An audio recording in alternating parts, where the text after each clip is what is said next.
अस्सलाम वालेकुम नाज़रीन। प्रोग्राम डिबेट सां गॾु मां आहियां मुंहिंजो मेज़बान फ़याज़ नाइच। गुफ़्तगू जी शुरूआति कंदासूं। अॼु पाकिस्तान में नए चीफ जस्टिस जी मुक़ररु थी वई आहे। सदर आरिफ अलवी साहब काज़ी फ़ाइज़ ईसा जस्टिस काज़ी फ़ाइज़ ईसा खे पाकिस्तान जो नओं चीफ जस्टिस मुक़ररु करे छॾियो आहे ऐं हू 17 सेप्टेम्बर ते पंहिंजे उहिदे जो हलफ़ खणंदो, छाकाणि त 16 सेप्टेम्बर ते मौजूदा चीफ जस्टिस बंदियाल साहब जी जेको आहे मुद्दत जेका आहे उहा पूरी थींदी। काज़ी फ़ाइज़ ईसा पाकिस्तान जी सियासत जो हिकिड़ो मोतबर तरीन जज बि रहियो आहे। पाकिस्तान जे जुडिशल जेका तारीख़ आहे उन सां गॾोगॾु काफ़ी कंट्रोवर्सीज़ बि उन जे हवाले सां पैदा करण जी कोशिशि कई वई ऐं गुज़िरियल हुकूमत जेका हुई इमरान ख़ान जी इन साॻे सदर आरिफ अलवी साहब जेको आहे उनजे ख़िलाफ़ु रेफरेंस बि जुडिशल काउंसिल खे मोकिलियो हुयो।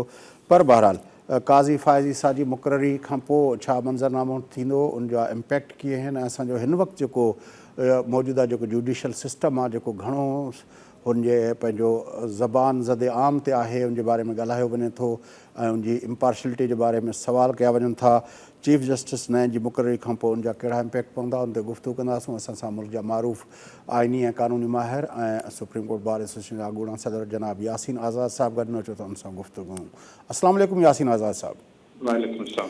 यासीन आज़ाद साहब, किस तरह देखते हैं कि इस वक्त पाकिस्तान का जो जुडिशल सिस्टम है उसकी पार्शलिटी इम्पार्शलिटी, 3 जज 4 जज, कभी लाहौर का ग्रुप, पता नहीं किस तरह के रिमार्क्स हम सुनते रहे हैं इन पिछले दिनों में, और लेकिन अब एक मरहला आया है कि काज़ी फ़ाइज़ ईसा साहब को मुकर्रर कर दिया गया है। आपके ख़्याल में इस बैकड्रॉप जिसका मैं ज़िक्र कर रहा हूँ, इस मुकर्ररी का उस पर क्या इम्पेक्ट है?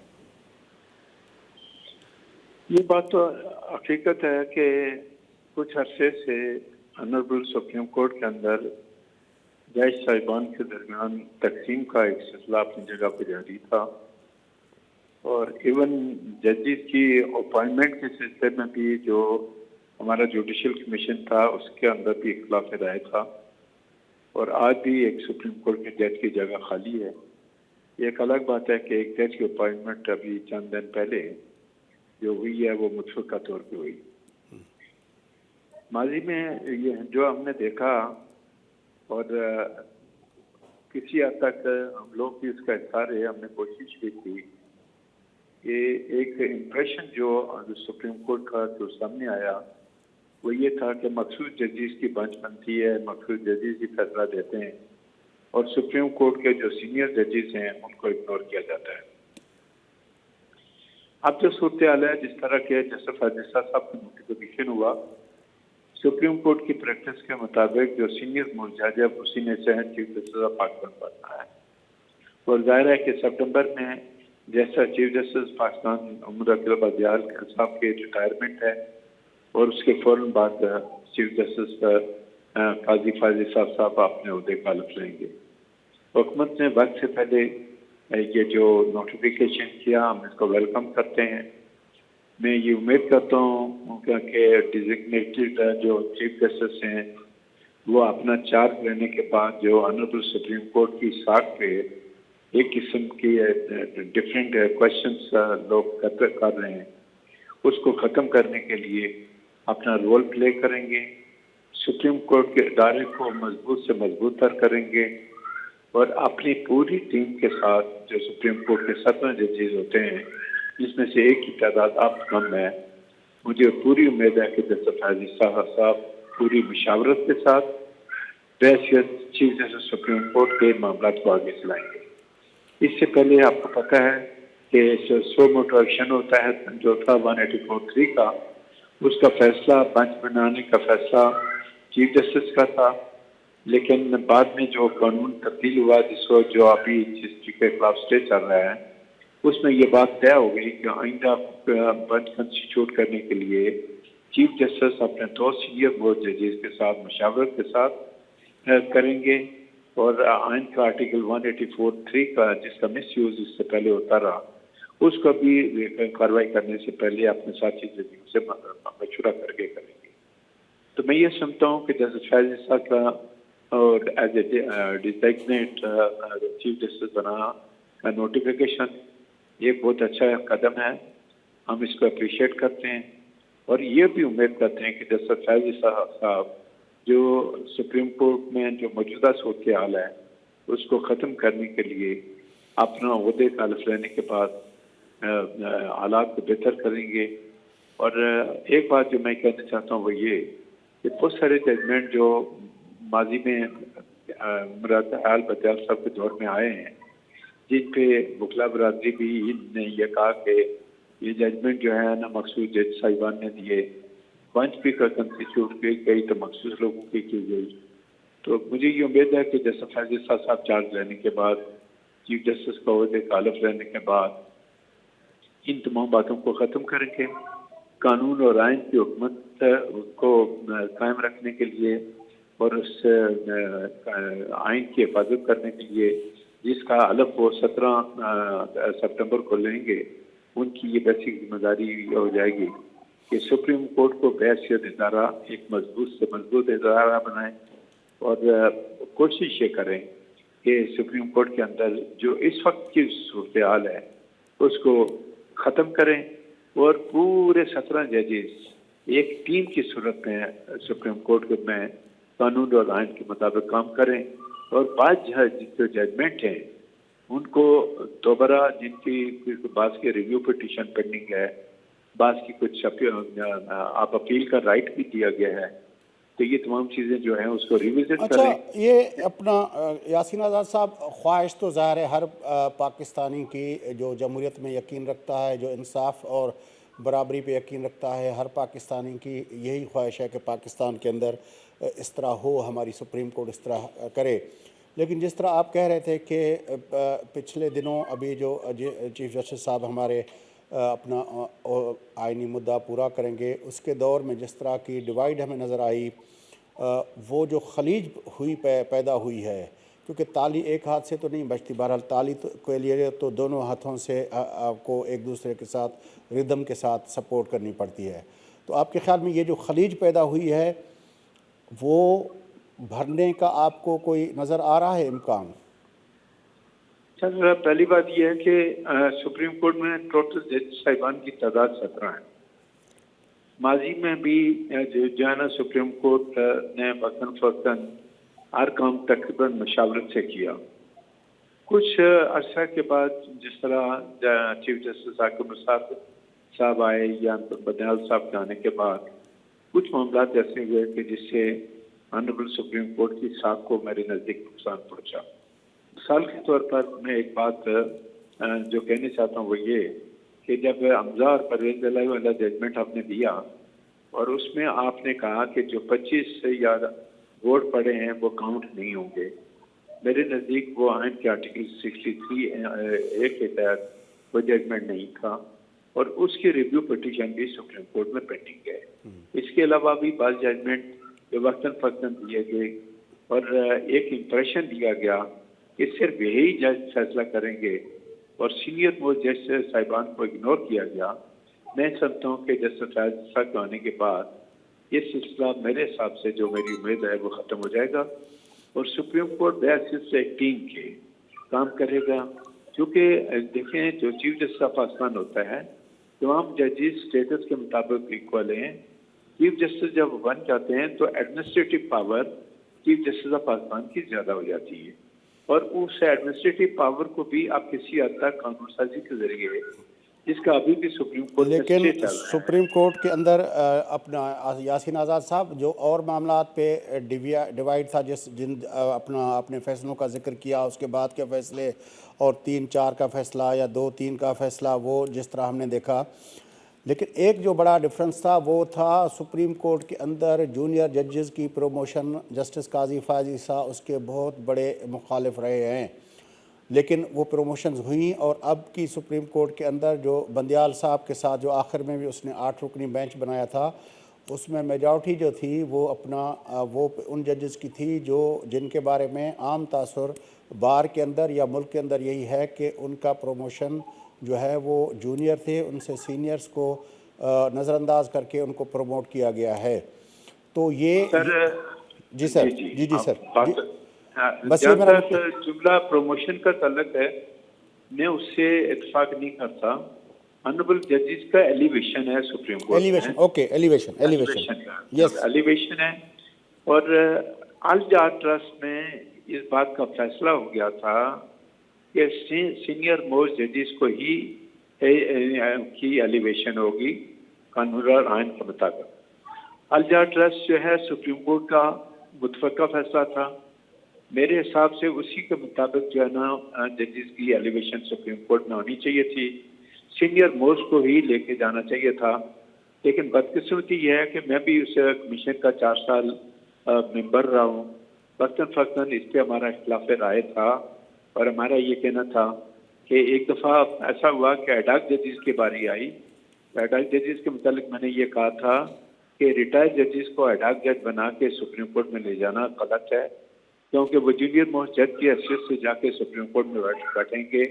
लेकिन उस वक्त भी उनका ये कहना था कि नहीं, एडॉक जज बनाने का हमारा इख्तियार है।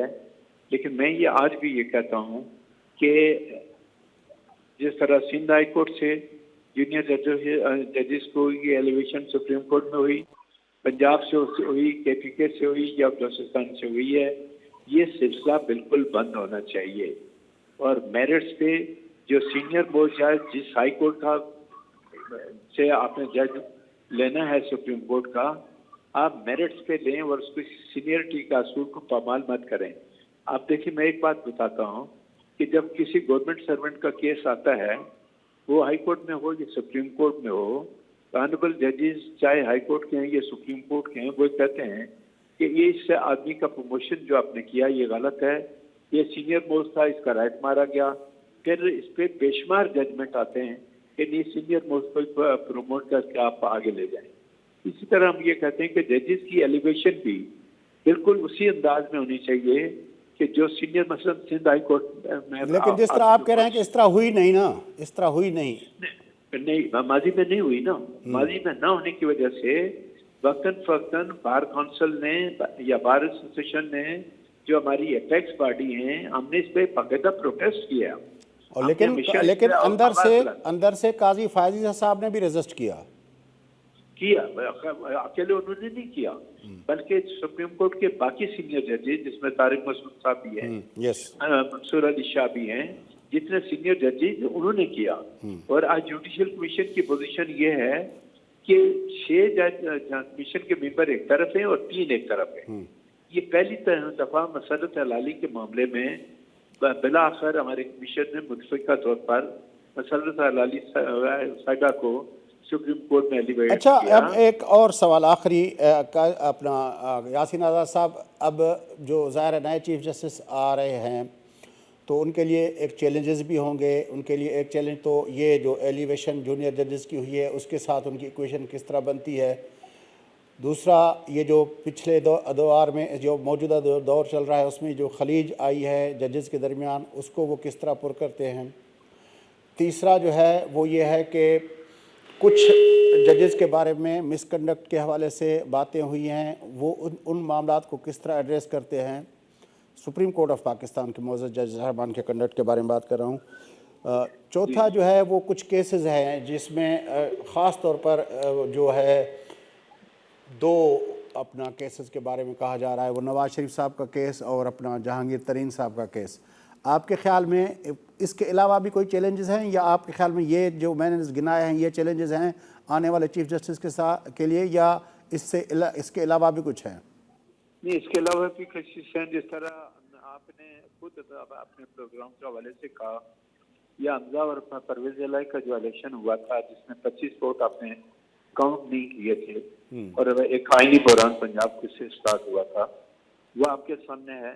और आइन के आर्टिकल 633A के तहत जो रिव्यू पिटीशन पेंडिंग है, जिस तरह सपोज करें कि जुल्फिकार अली भट्टो साहब का जो मर्डर है उसकी अपील बड़े अरसे से सुप्रीम कोर्ट में पेंडिंग है, तो मुझे उम्मीद है कि नए चीफ जस्टिस आने के बाद ये तमाम केसेस को टेकअप करेंगे। और मेरे ख्याल में फुल कोर्ट मीटिंग बुला के उनको एक बात असूली तौर पर ये तय कर लेनी चाहिए कि आइंदा एलिवेशन जो होगा वो कानून और आइन के मुताबिक सीनियर मोस्ट का ही होगा। किसी जूनियर कोर्ट ऑफ नंबर जो है ना सुप्रीम कोर्ट में अपॉइंट नहीं किया जाएगा। तब जाकर इसके मामला हमारे बेहतरी की तरफ जाएंगे और मुझे पूरी उम्मीद है कि जस्टिस आजीजा चीफ जस्टिस का ओहदा संभालने के बाद आपने ब्रदर जजेस से मुशावरत के साथ मामला को चलाएंगे। आर्टिकल 184(3) का मिसयूज नहीं होगा। और जिस तरह आपने डिस्क्वालिफिकेशन की बात की, मुझे आप ये बता दें कि जब मेरा और आपका आइन जो है वो लाइफ के लिए डिस्क्वालिफिकेशन की प्रोविजन नहीं देता, तो फिर आपने जो लोगों को डिस्क्वालीफाई किया लाइफ के लिए, वो कौन से कानून और आइन के मुताबिक किया? उस पर मेरी खुद की सीरियस रिजर्वेशन है कि लाइफ के लिए डिस्क्वालिफिकेशन करना और आइन के 184(3) में जब आप और शायद मेरे ख्याल में एक और मसला भी होगा काजी फायज ईसा के लिए, जो अब हमारे सबसे बड़े इंसाफ के इदारे के सरबराह के तौर पर जब आएंगे, तो मिसिंग पर्सन जो पाकिस्तान के अंदर काफ़ी अरसे से हम सुनते रहते हैं, शायद ये भी उनके लिए एक बड़ा चैलेंज आए, क्योंकि उसका ताल्लुक भी बलूचिस्तान से, और बलूचिस्तान में उस हवाले से काफ़ी अपना बात होती है। देखें सर, जहाँ तक मिसिंग पर्सन का है तलब, बलूचिस्तान बादामनी केस चला लंबे अरसे के लिए, और मैं एज ए प्रेसिडेंट बलूचिस्तान बादामनी केस में बैशत प्रेसिडेंट मैंने पार्टिसिपेट किया। ये एक हकीकत है कि बलूचिस्तान का सबसे बड़ा मसला जो है वो मिसिंग पर्सन का है। जस्टिस फायज ईसा तकरीबन 5 साल तक chief justice Balochistan high court रहे। इस दौरान भी उन्होंने मिसिंग पर्सन के मामला को काफ़ी हाई लेवल पे टेकअप किया। एक कमीशन भी बनाया गया था जिसमें उन्होंने बाकायदा मोर्दे इल्ज़ाम लगाया था, जिससे आपको याद होगा कि उस वक्त वज़ीर दाखिला चौधरी निसार ने काफ़ी उस पर शोर भी किया था कि ये कैसे हो गया। तो ये बहुत सारी चीज़ें देखें, मैं ये समझता हूँ कि ये काम तो हर चीफ जस्टिस को करना चाहिए जब वो आइन के मुताबिक अपना ओथ ले लेता है। मिसिंग पर्सन का मामला सबसे नंबर 1 पे सूबा बलूचिस्तान का है, फिर किसी हद तक सिंध का भी है, और बाकी सूबे पंजाब में और KPK में ये केसेस बहुत कम है। लेकिन बलूचिस्तान नंबर 1 पे है और सिंध नंबर 2 पे है। और आप ये देखें कि जब मिसिंग पर्सन के केसेस आते हैं और पिटिशन आती है, आप एक 2 महीने की तारीखें देते हैं, तो उस फैमिली पे क्या गुजरती है। मैं आपके प्रोग्राम के हवाले से सिर्फ एक बात बताना चाहता हूँ कि जब बलूचिस्तान बादामनी केस सुप्रीम कोर्ट में चल रहा था, तो एक बच्ची थी 17-18 साल की, उसका केस सुप्रीम कोर्ट का, उसका भाई लापता था, जो एक नायब कासिद के अच्छे से किसी गवर्नमेंट के महकमे में काम करता था। ऑनरेबल चीफ जस्टिस ने उस वक्त प्रोसीडिंग के दौरान एडवोकेट जनरल को कहा कि इस बच्ची के भाई की जितनी तनख्वाह बनती है वो आप ला के दें ताकि ये गुजारा करे। नेक्स्ट डे बलूचिस्तान का जो एडवोकेट जनरल था वो 31 लाख का चेक बना के लाया। जब उस बच्ची को हमने कोर्ट में वो 31 लाख का चेक दिया, तो यकीन करें कि उसने भरे हुए कोर्ट में ये बात कही कि मुझे कागज का टुकड़ा नहीं चाहिए, मुझे मेरा भाई चाहिए। ये सीरियस इश्यूज हैं।